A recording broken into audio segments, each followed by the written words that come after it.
Você acha que já viu todos os tipos de vampiros nos animes? Todas as representações possíveis? Bom, Castlevania Nocturne veio aqui para mostrar uma nova perspectiva e surpreender você. Hoje vamos explorar essa obra e comparar com os vampiros mais icônicos dos animes. Salve otakus, tudo bem? Eu sou o Caio e esse é mais um Império Shonen. Hoje vamos falar sobre o novo anime da Netflix chamado Castlevania Nocturne, que trouxe ainda mais sangue, intrigas e personagens marcantes para os fãs da franquia. E para deixar esse papo ainda mais interessante, vamos explorar como os vampiros são representados nos animes em geral. Então pega sua estaca ou a sua pipoca e vem comigo. Castlevania Nocturne é uma continuação espiritual do sucesso da Netflix baseado na clássica franquia de jogos da Konami chamado Castlevania. Dessa vez a história se passa durante a Revolução Francesa, para ser bem mais específico, no começo da Revolução ao o que antecede a Revolução.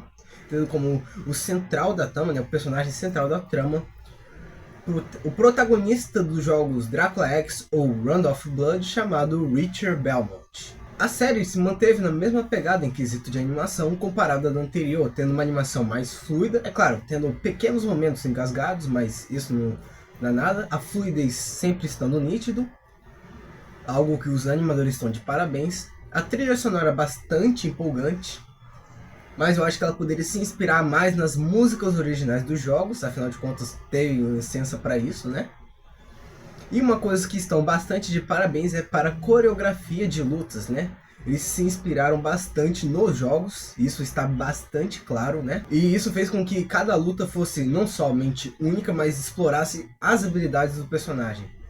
Mas é claro, eu acho que poderia explorar cada vez mais, Eu sempre dou um 9, eu sempre acho que dá para fazer cada vez melhor.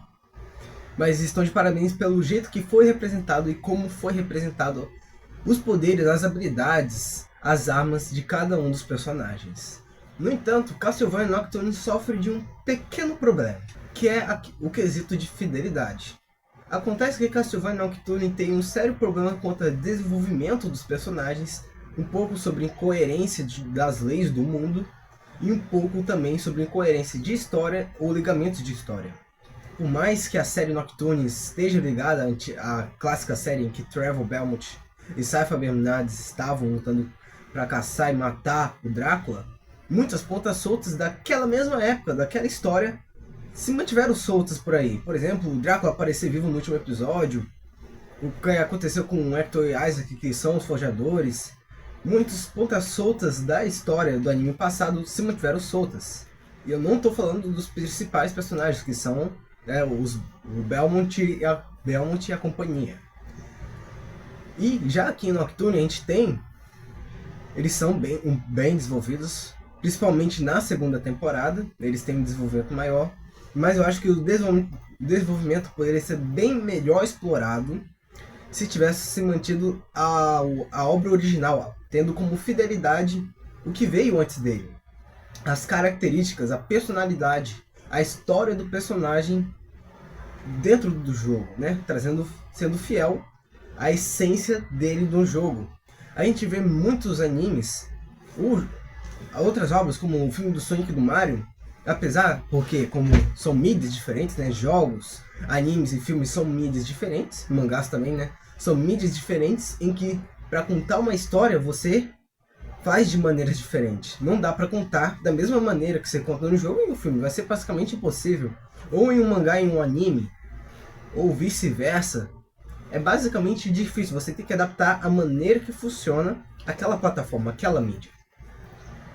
Desde que você mantenha a sua essência, a chance de você brilhar é bastante alta.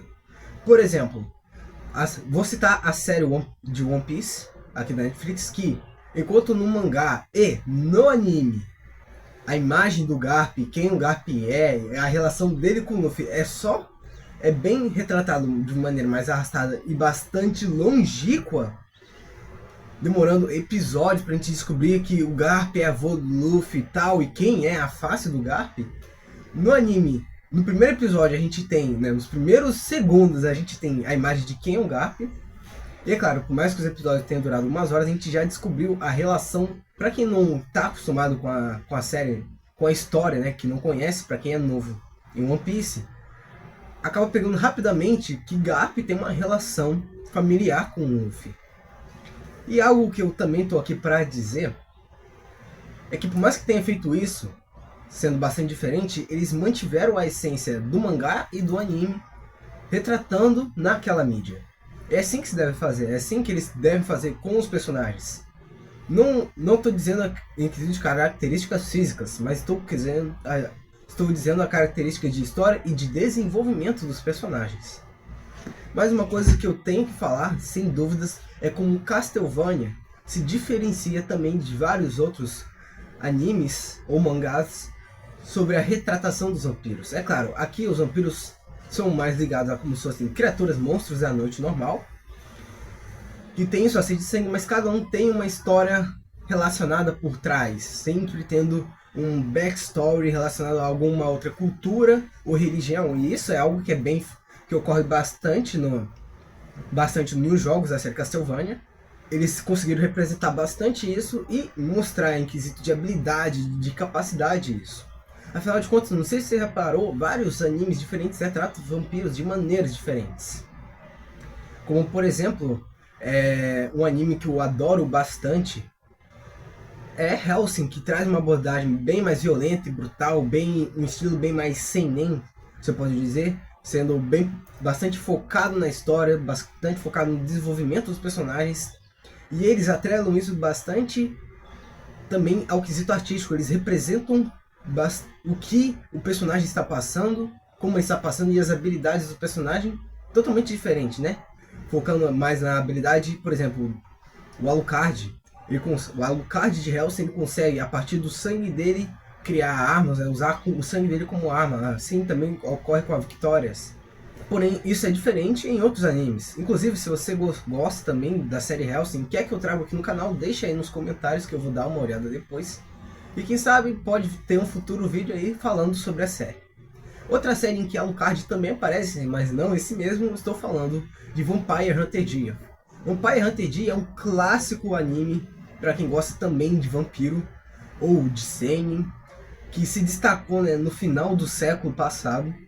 E justamente por ter se passado antes dessa época digital, ele possui um estilo artístico antigo que busca ter quadros incrivelmente belos. E por conta disso, também por conta da vibe que era naquela época, que era um pouco mais voltada para ficção científica e para o Dark Fantasy, ao que Vampire Hunter D é, nessa sua essência, a animação explorou bastante isso, se mantendo fielmente a sua essência na obra. Outra obra que tem uma representação bastante diferente é a obra Chique, que tem uma narrativa bem mais lenta e mais perturbadora, né? Mais gótico, que aborda e questiona mais sobre a moralidade entre humanos e vampiros. E o jeito que essa história é contada, né? A história é contada e o tema da obra, né? O tema do anime, me remete bastante às obras, né? Os livros, principalmente o livro original, né, dos vampiros, que é Drácula, escrito por Bram Stoker. Por exemplo, nesse livro aqui, que eu já li, que é Drácula, que conta a origem de Drácula, baseado nos escritos originais do Bram Stoker, retrata bastante essa vibe mais perturbadora, mais gótica, né, esse romance gótico original do Bram Stoker, que é bem fielmente, entre aspas, né, representado no anime. Outros animes mais modernos que tem uma pegada diferente são, por exemplo, Vampire Knight, que tem uma pegada bastante romântica e dramática. Seraph of the End, que traz os vampiros, né, em um contexto de pós-apocalíptico cheio de ação. E é claro, não posso esquecer também de falar de Kimetsu no Yaiba, que é um que está no meu top 5, que por mais que você fale, Caio, Onis não são vampiros, obviamente, na cara dura, as habilidades, no quesito assim, a sua essência, a essência dos Onis, que precisa de sangue para poder se manter vivo, é o que faz eles continuarem vivos, ou sensíveis à luz do sol. Essas características essenciais são relacionadas aos vampiros.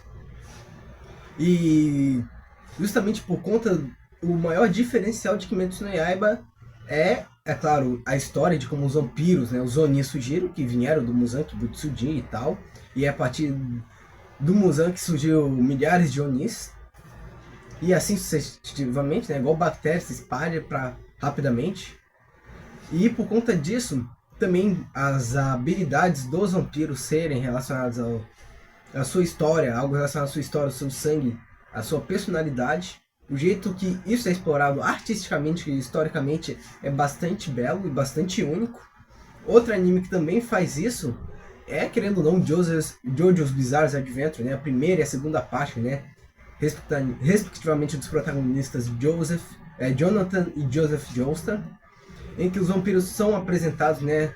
Surgindo a partir da máscara de pedra que foi originalmente construída pelo Kas, que queria alcançar a luz do sol, né? Fazer a mesma coisa que o Muzan Kibutsuji queria, né? E acontece que os vampiros só surgem, né? Quando os humanos, usando a máscara de pedra, ao passarem sangue na máscara dela, ela ativa e transforma um humano em vampiro, né? Que é o caso do Jill. Acontece que as habilidades dos vampiros representadas em JoJo são mais atreladas o eu do personagem, né? Quem é o personagem. Por exemplo, a habilidade do Jack Estripador é mais relacionada à sua habilidade de facas. Os outros dois vampiros que o Jonathan enfrenta são mais relacionados à sua história como guerreiros. Fora, claro, o Jill Brando, que é o maior vilão, o maior inimigo dos Joestars, o maior vampiro da série, que tem habilidades totalmente fora do convencional, mas que são bastante únicas, que é o que destaca ele como um personagem na série e que também destaca a série. E eu tô falando bastante sobre isso, né, de destacar, de manter essa essência. Por quê?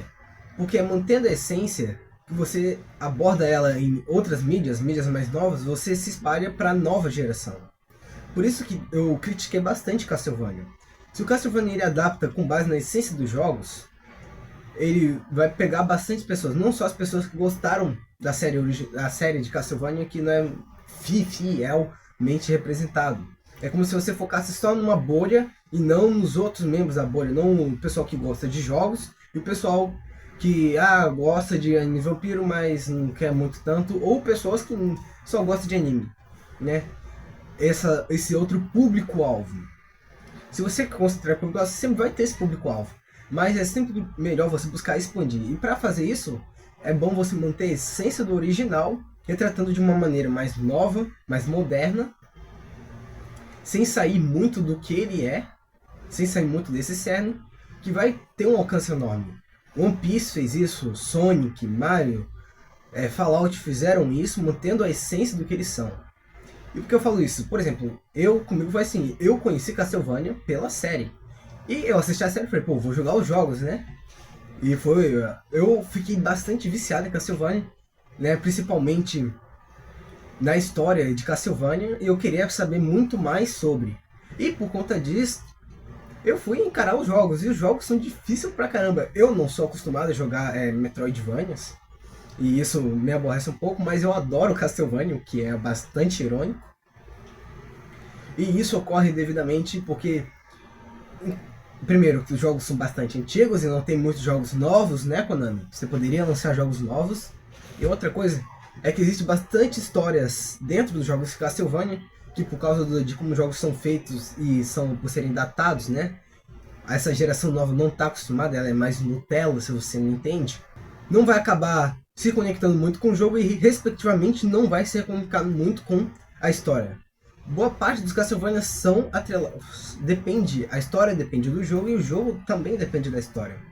E se você não se conecta nenhum dos dois, não muito com um ou só com um da história, você pode acabar abandonando pelo meio do caminho. Por isso eu falo que quando você quer abordar, principalmente Castlevania, que está sendo a principal porta para a nova geração conhecer a série, é necessário você focar bastante na essência e adaptar de maneira moderna sem sair dela. E você? O que você achou do novo Castlevania? Quais outros animes de vampiro você curte? Deixe aí a sua opinião nos comentários, né? Vamos trocar uma ideia, eu vou conversar com vocês, vamos ter um tete a tete aí e falar mais sobre esses vampiros no mundo dos animes. Se você curtiu desse conteúdo, não esquece de deixar o like para apoiar o canal, se inscrever e ativar o sininho para não perder os próximos vídeos. Compartilhe com seus amigos que também são fãs de animes e séries como Castlevania. Eu sou Caio e esse é mais um Império Shonen. Até a próxima.